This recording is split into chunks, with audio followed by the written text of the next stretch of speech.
Hi everyone, and welcome to our webinar, Hiring Our Heroes, Veteran Hiring 101.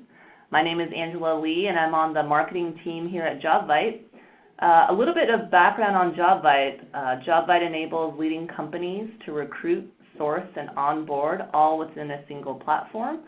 We have over 10 years of experience focused solely on recruiting and a recruiting strategy that emphasizes putting candidates at the center of recruiting. And Jobvite has helped companies fill over 1 million jobs to date. Now I'm sure you guys are all eager to start with the webinar, so here we go. First, you'll notice that all lines have been muted to avoid background noise. However, if you would still like to have your questions answered, please chat them in the chat box at the bottom of the ReadyTalk panel. We'll be monitoring these questions throughout the presentation and saving your questions until the end for Eddie to answer. Additionally, all attendees will receive SHRM credits by attending this webinar. We will be sending out the code for this in the follow-up email tomorrow. Next, I'd like to introduce our speaker, Eddie Boncayo, VP of TA at Premise Health. Eddie? Thank you so much, Angela, and welcome everybody.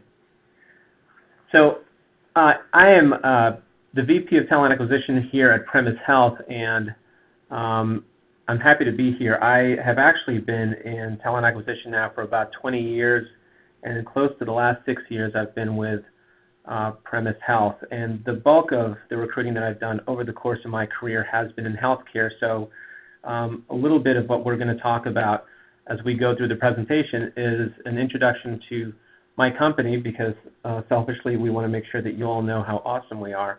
And also to talk about, more importantly, why veteran hiring is important and what some of you can do who don't already have a program can do to get that program started. So this slide is indicative of the body of work that our company produces. Premise Health itself, as you see in the slide, is the world's leading healthcare access provider. We have very deep roots in the employer-sponsored health center world. And to show how long our company has been doing this, our very first customer was Random House in 1964, and they're still a client. We have an incredibly varied client base, from technology companies, banking companies, automotive and manufacturing, and many of you that are on the phone right now may very well work for one of our clients.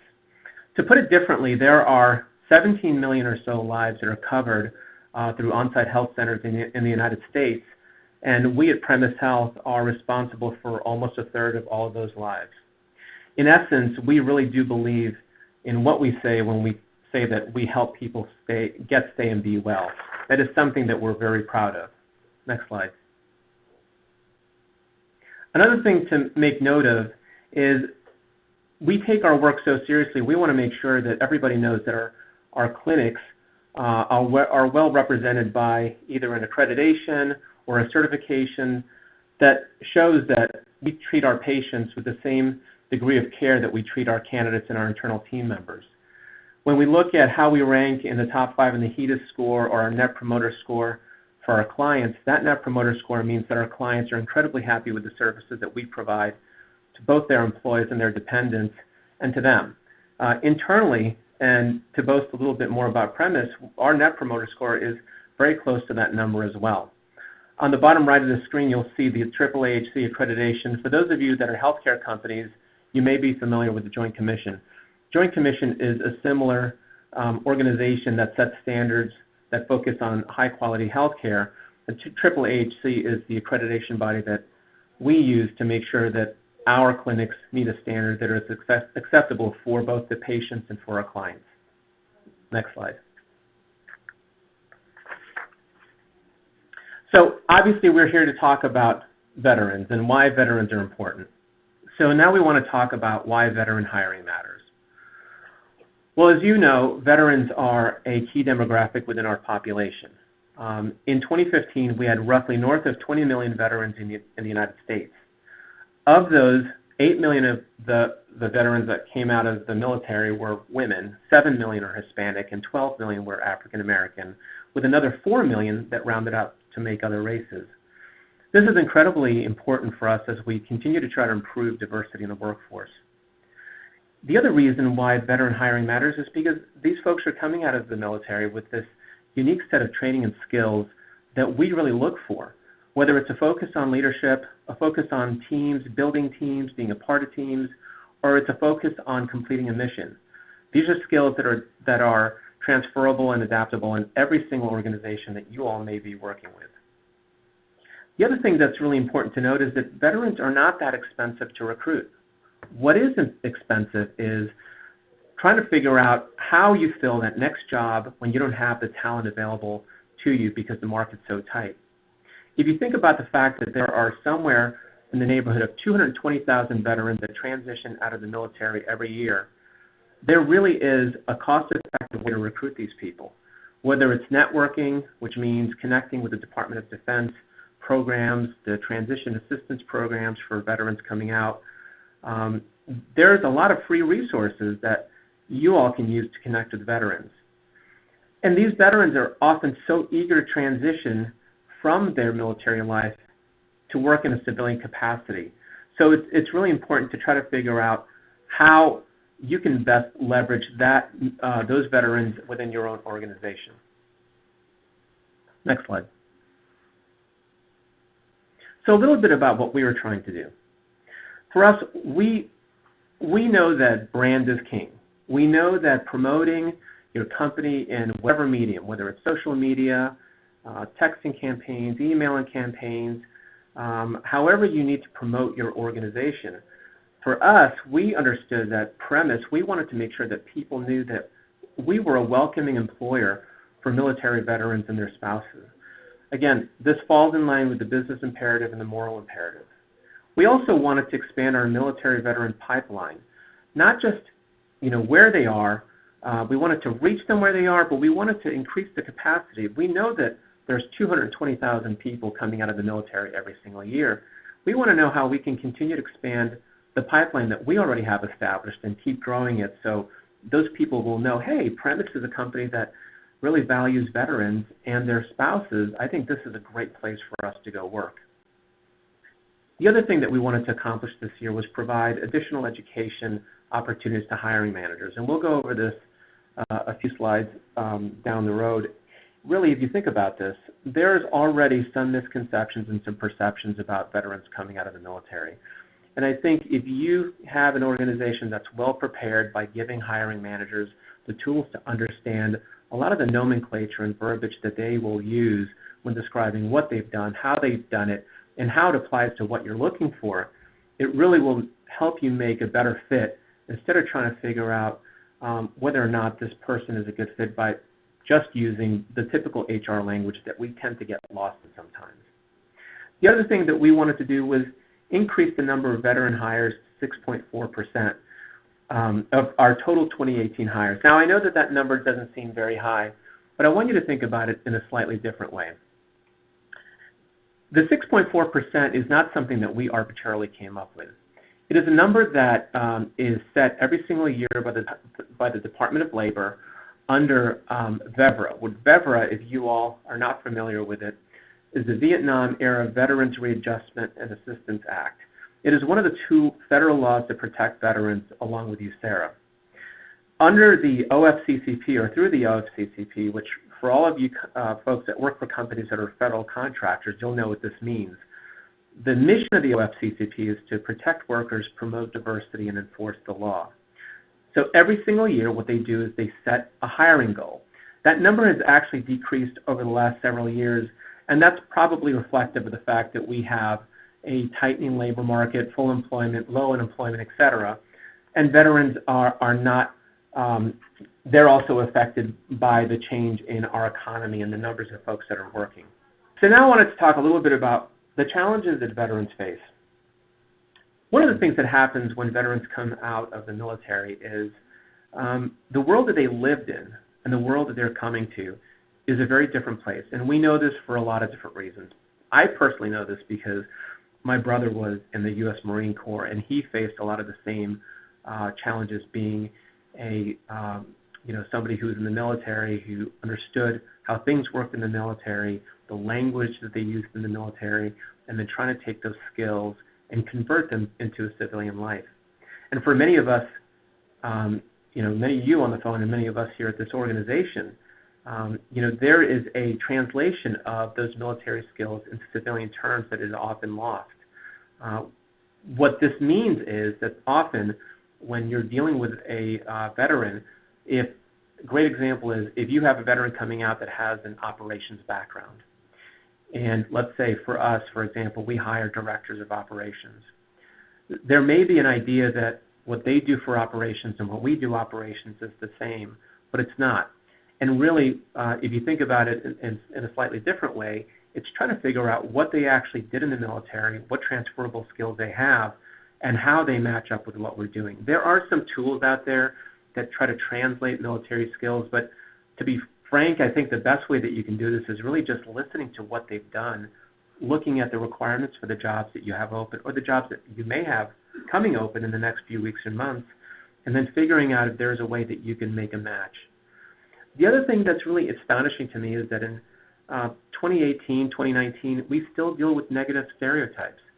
Believe it or not, it's often come up to someone in the military, a veteran coming out, where someone will ask them during an interview, have you ever killed anyone? Or are you really rigid? Or do you yell a lot? Or do you only do things if people tell you to do it? And that's an unfortunate stereotype that they have to deal with on a daily basis. And again, they're people just like you and I, except they've lived in a very different world for however long they've lived in it. And realizing that those stereotypes do nothing but damage the way that we view them, and we lose out on having an incredible resource for us. It's important to take a step back and realize that they're dealing with something that we could never understand. And then acclimation is the last part of it. Again, civilian life and military life is very different. You go from a very rigid black and white world to having to live, as we all know in HR, we tend to live in the gray. We have lots of policies and statutes and laws and things that govern the way that we do things. But in reality, every single situation is different, every person is different, and the way that we have to equitably and fairly apply decisions can often be very different than the way that the military sees it. Next slide. And now we're going to talk about how we at Premise Health have built our veteran hiring program. So when we wanted to build a veteran hiring program, what we wanted to do was make sure that we covered all the different areas within veteran recruiting that were important. And if you think about this, these things are no different really from any other type of recruiting, except it's keenly focused on veterans and military spouses. Branding is a huge component. Having key resources is a huge component. Key partnerships, strategic sourcing, and having veterans that actually can tell the story and can serve as champions for us. Next slide. So what we wanted to do, if we're looking at those 5 pillars that we built this program on, we wanted to build key partnerships that were really going to help us promote the fact that not only are we a military-friendly employer, but we're an employer that values our veterans by giving them, whether it's a resource group internally so they can communicate with other veterans here, or giving them resources so we can connect to veterans that are external to the organization.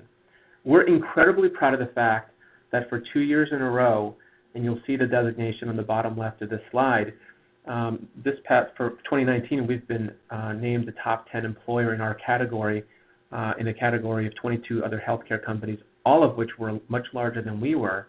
And we've also been designated a military-friendly spouse employer because we have done quite a bit of work to try to get our brand out there, our name, build the relationships with some groups. And on this slide in particular, you'll see 2 different groups represented. One is MSEP, which is the Military Spouse Employment Partnership, and the other is the Employers Support of the Guard and Reserve. And that is one thing that I just wanted to pause on for a second and make sure that everybody understands. We're not just talking about veterans, we're also talking about those people that are currently serving in the military in this reserve capacity, which, to be frank again, there's been several stories in the news where employers have not treated, Guard and reservemen in a very positive way. So this is a really important group of people that we want to make sure we're giving all the support that we can. So in this realm, specifically when it comes to partnerships, what we did was establish really deep relationships with these folks at a very local level. So if we have a clinic in Seattle that needs support, we know that there are folks that are coming out of programs through these two organizations that we can work with to get them connected with our internal team members out in the Pacific Northwest. Next slide. And these are some other strategic partners that are important for us, and some of which we've had an incredible amount of success. The first one that I'll make note of is, it looks like it says HOH, but that is Hiring Our Heroes. So the Hiring Our Heroes program is one where we work here in Middle Tennessee, for example. We work with Fort Campbell in Kentucky, and we have individuals that are transitioning out of the military through their transition assistance program. And what we do is we'll host those folks here within our office, our corporate office. And we actually have had some success. We have a gentleman that's working in talent acquisition today who's come out of that program. He was a Air Force veteran, or Navy recruiter rather, for the last 10 or 12 years of his career, and he was in the Navy for 21 years total. And actually, I didn't make mention of this before, but our program manager is also a 21-year Air Force veteran, and he's really the guy that's been responsible in helping us build a lot of these partnerships and resources that we have. Another one that I'll just make a quick note of here is Operation Stand Down Tennessee. Now, I don't know if this organization exists outside of Middle Tennessee or in other parts of the country, but there are other organizations like it. So what we do with them is really more philanthropic. So for example, last year we collected about 800 pounds of clothes that went to homeless veterans. And that was such a beautiful event because it was people that just brought in whatever clothes they could, and it would go to the veterans. We've also done food drives where we've had collection baskets across our building, and we've collected a lot of non-perishable foods for homeless veterans and their families. So that's another way that we like to give back.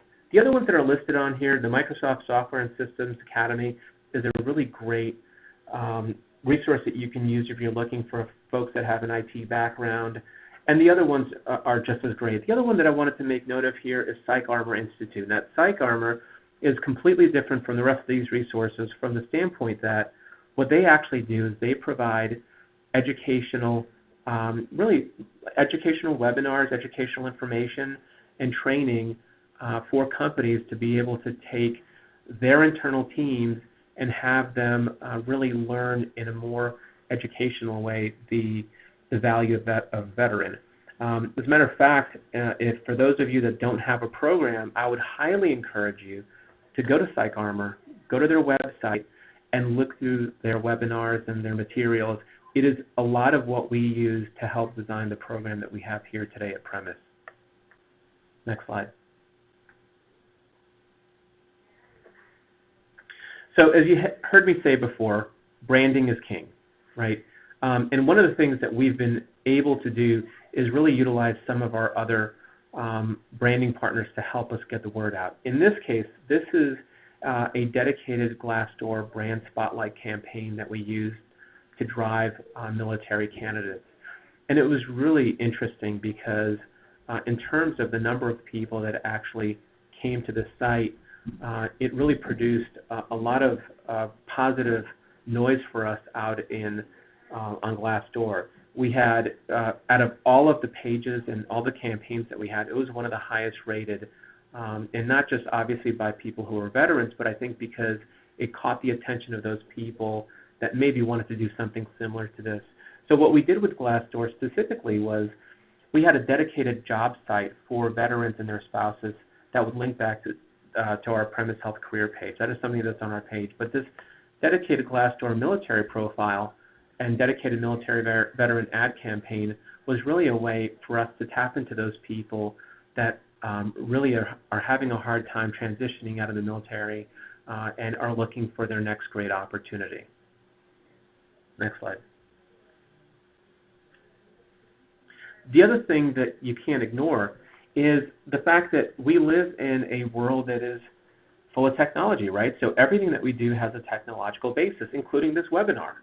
So there are so many technology tools that we can use to effectively source and recruit military veterans. The one that I wanted to make note of on this page, you'll see the little logo for Recruit Military. Recruit Military is an interesting organization because what we're actually able to do is both use them for job postings through their own internal network that they have, as well as for job fairs that we would go to and promote premise and premise opportunities. And the job fairs, probably more than the web-based tool, believe it or not, were incredibly successful. I think because of the fact that you were able to promulgate the brand, people saw the branding, they understood that you were a military-friendly employer. We sent veterans that worked for us to the event, so they were able to really relay empathy, and they could share stories about being in the military and how hard it's been. And it was really a winner for us, because when you get face-to-face and you get to hear their stories, it's a pretty powerful message to show that we've had success here internally. And I wanted to make a note on this too. We have several leaders within our organization that are former veterans, from our Chief Operating Officer, who is an Army medic, to one of our VPs in IT, who's also a military, I believe he is a major in the military. Those folks are especially important to be able to highlight whenever you're sending some sort of communication out, or you want them to have a touch point. But the technology helps us get those messages out in a very compelling way that we otherwise wouldn't be able to do it. The other ones, I would say, take the time and do some research. Military.com is by far the biggest resource that you have for posting jobs. But as we all know, bigger is not necessarily better. It really depends on what you're specifically looking for. So I would encourage everybody to research all of the vendors that are out there that you could utilize to help build a bridge between you and transitioning veterans. So utilizing Jobvite.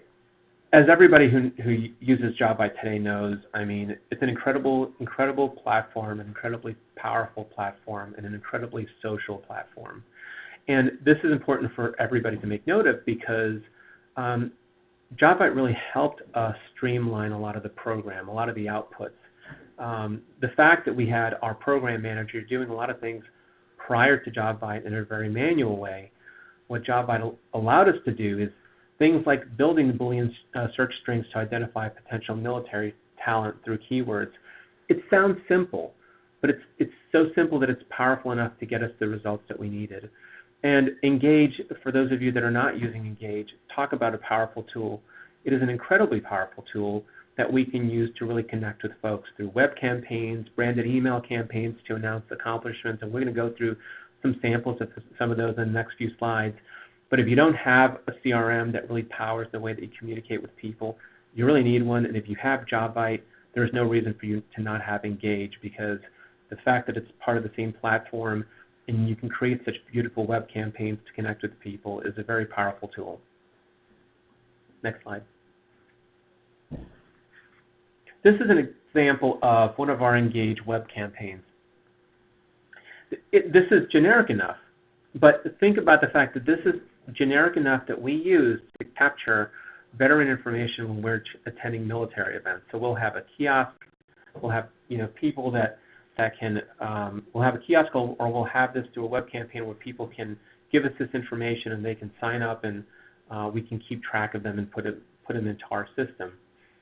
Again, it's a very simple web campaign, but still, believe it or not, incredibly powerful. And again, going along with the notion that sometimes less is more. Next slide. This is a specific email campaign that we used through Engage. What we did with this one is it was incredibly targeted. We sent this to about 265 veterans that had attended an event. And it was very successful. We had a really good click rate. And what we did after this is we sent a happy birthday email campaign, or we have one coming up for the U.S. Marine Corps, and a Veterans Day Engage email campaign that's also scheduled for November 11th. And again, these are just really simple and powerful ways that we can connect with veteran talent. Next slide.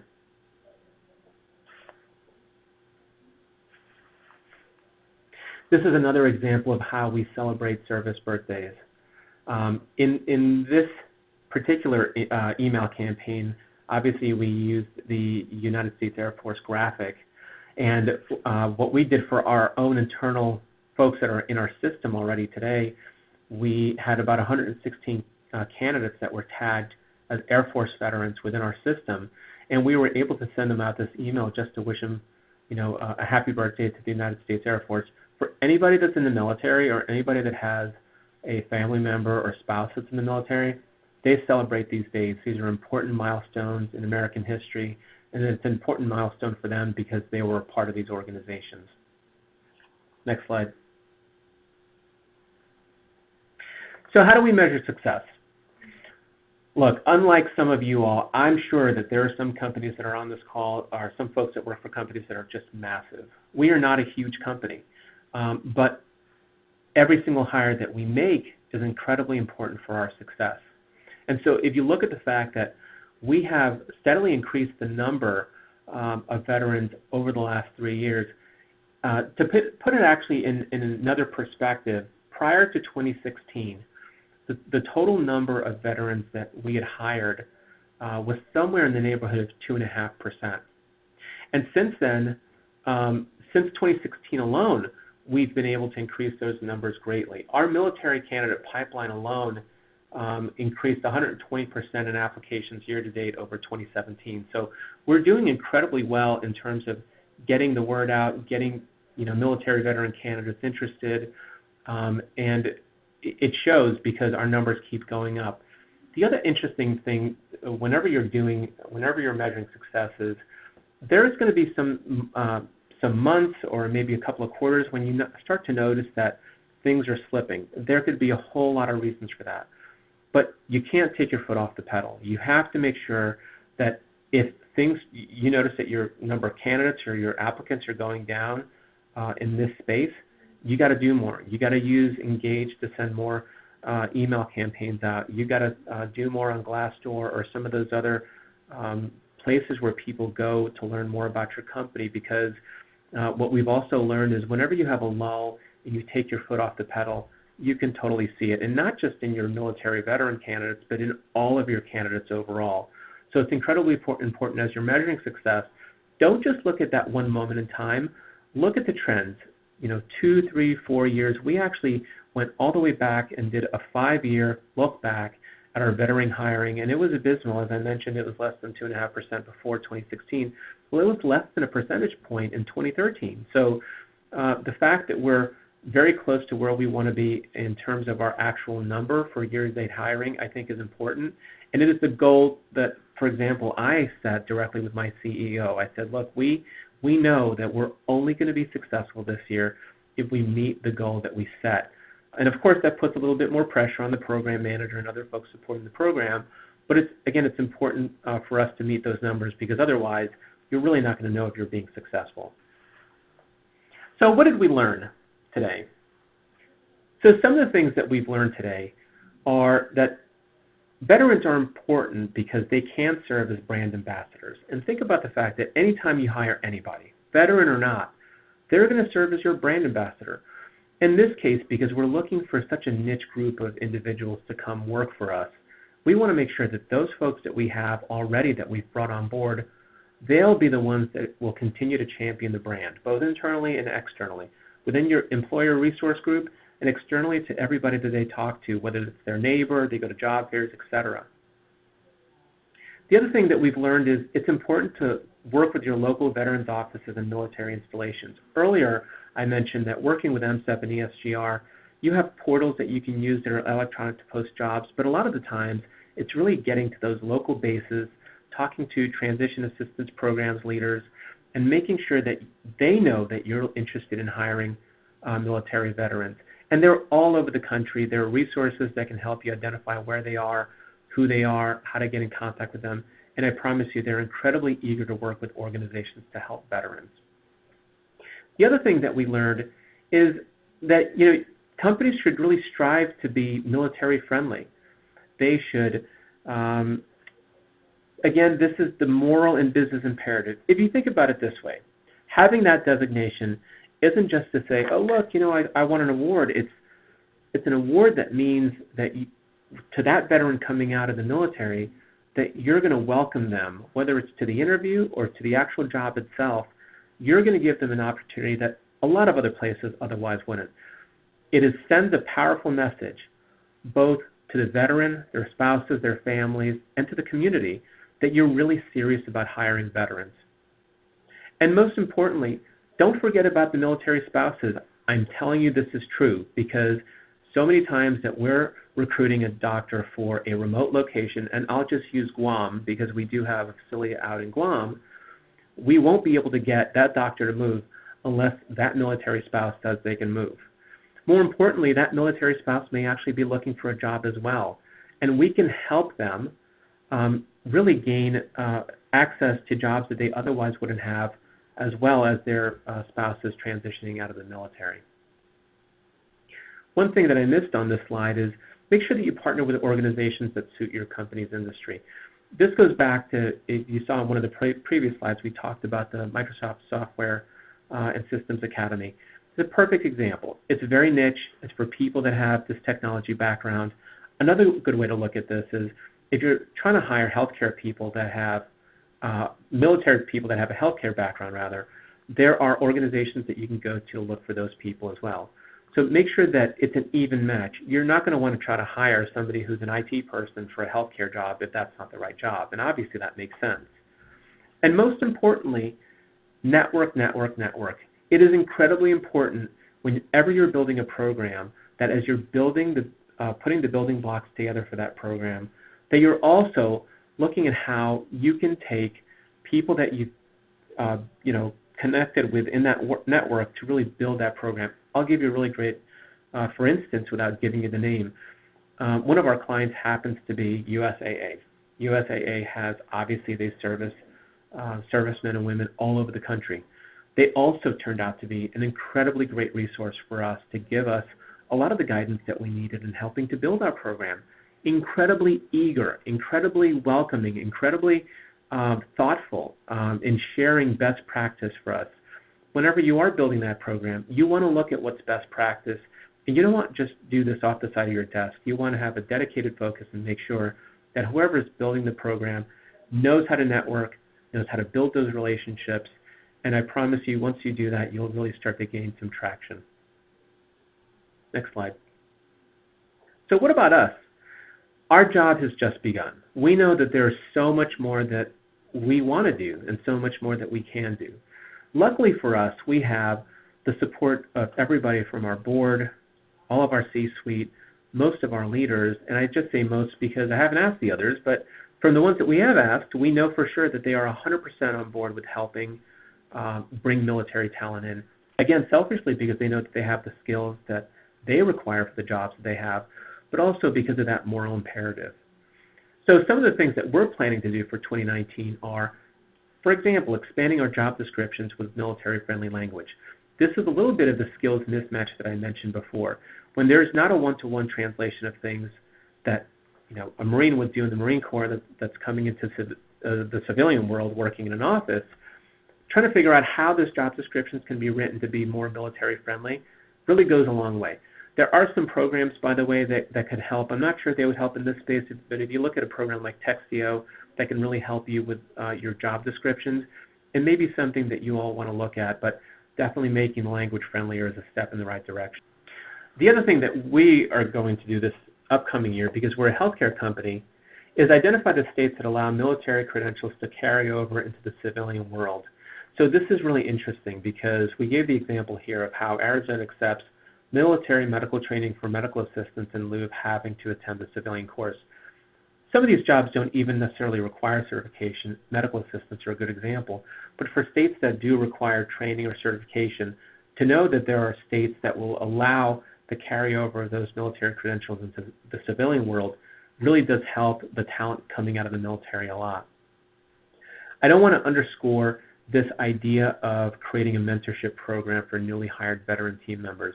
I think in general, anytime you hire a new person to come onto your organization, you should really partner them up with somebody so they're well positioned for success. This is even that much more crucial for veterans coming out of the military. Again, a great example, we're living it today. My managers who are managing the clinical recruitment teams, there's a gentleman here who sits in our office, and he's a 21-year Navy veteran. And, it is shell shock coming out of the military, and if he didn't have the veteran support internally to help him, it would be even more difficult. So really creating that mentorship program is incredibly key, even to the extent that our Chief Operating Officer has opened himself up to be a resource for people coming out of the military to go and meet with him and talk about their experiences and the translation of what they've done in the past to what they're doing today. It's an incredibly important aspect of the program and really what you should do with any employee. But again, since this is so specific to veterans coming out, it's something that everybody should do. The last part that I wanted to mention here that we definitely are going to do is we're going to expand the use of our Engage campaigns. Now that we know that it is such an incredible way to continue to build our pipeline of candidates, it's something that really we can't live without. The fact that the graphics are beautiful, the delivery of these campaigns is flawless, and we've gotten such a positive return really helps us when we're trying to connect with key talent. Next slide. Great. Thank you so much, Eddie. Yeah, I think we're ready for audience questions. I know everyone's very eager to ask Eddie a variety of different questions, and thank you for that presentation, Eddie. We're going to dive right into the Q&A part. So I see one question from an audience member. Great question. It's around getting started with veteran hiring. So the question is, how do I get started with veteran hiring at my organization? Yeah, that is a terrific question. And, it's funny because a lot of times we think about these things in the old chicken and egg conflict. The reality is you got to do some research. There are so many resources, both free and paid, that you can use to start thinking about what you want to accomplish by hiring veterans. And you have to think about the goal. The goals are imperative to the success of the program. What are you really trying to accomplish? And then what I would say is see what your peers are doing in this space and network to gain some best practices. Also, you want to make sure that you engage with veterans that already work for your company to see if they worked at another organization where veteran recruiting programs existed, to see what you can glean from them. Again, your internal veterans that you have working for you often are chock full of great ideas that you can use at the ready and just make part of your building blocks as you're building that program. So Eddie, we have another question in the audience is around how do I get buy-in from upper level management to support a veteran hiring program? Well, so yeah, this is another really great question because you need to have executive level support or it won't work. But as with anything, any executive, including myself, is going to want to see a business case. So a business case will always work best. If you're a federal contractor, it should honestly be a really easy sell. There's a requirement for you to have, as diverse a population as you can possibly have. But if you're not, creating a business case with a cost-benefit analysis, including the details and on the broad initiatives within the program, specifics on how adding veterans to the workplace will bring value, will help you sell your case. It also helps immensely to have the point person for the program actually be a veteran or a veteran spouse. It's not 100% necessary, but it also helps sell the program to execs. Imagine a 10, 15, 20-year veteran of the military coming out and having that presentation with a member of the C-suite to tell them why it's important for them to hire more people like them. I mean, I think it's an incredibly powerful thing to do. In our case, and as I mentioned before, our Chief Operating Officer is a veteran. He's a former Army medic. And our CEO has an incredible passion for military veterans. So it was an incredibly easy sell for us.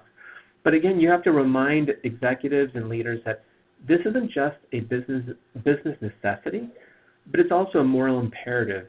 And having this type of program gives back to those people that have already given us so much. Thanks, Eddie. And now, unfortunately, we only have time for one more question. And that question is, if you could go back and change the veteran hiring program at Premise, what would you change and why? Yeah, that is a fantastic question. And hindsight is always 20/20, right? You always think about the things that you could have done better, you should have done better. And probably our biggest mistake internally was not engaging internal veteran talent beyond just what we had within talent acquisition and human resources earlier. What I mean by that is those people that already work for you in whatever departments, in your finance department, in the field, if you have a field operations, those folks are such an invaluable resource for the program. They're full of great ideas. They know how to connect and engage with other veterans, veteran organizations. Maybe they've, as I mentioned before, worked at companies where they had veteran recruiting programs and they've seen it live. I think for us it was a really big miss and one that we've been working really hard to catch up on. If we had done that in the beginning, we probably would have been further ahead, but we learned from our mistake, and we're hoping that when other people build their programs, they'll engage their veteran talent sooner rather than later. Great. Thank you, Eddie. Unfortunately, that's all the time that we have today. I just want to thank Eddie again for speaking on today's webinar and having folks learn a little bit more about Premise as well as about veteran hiring.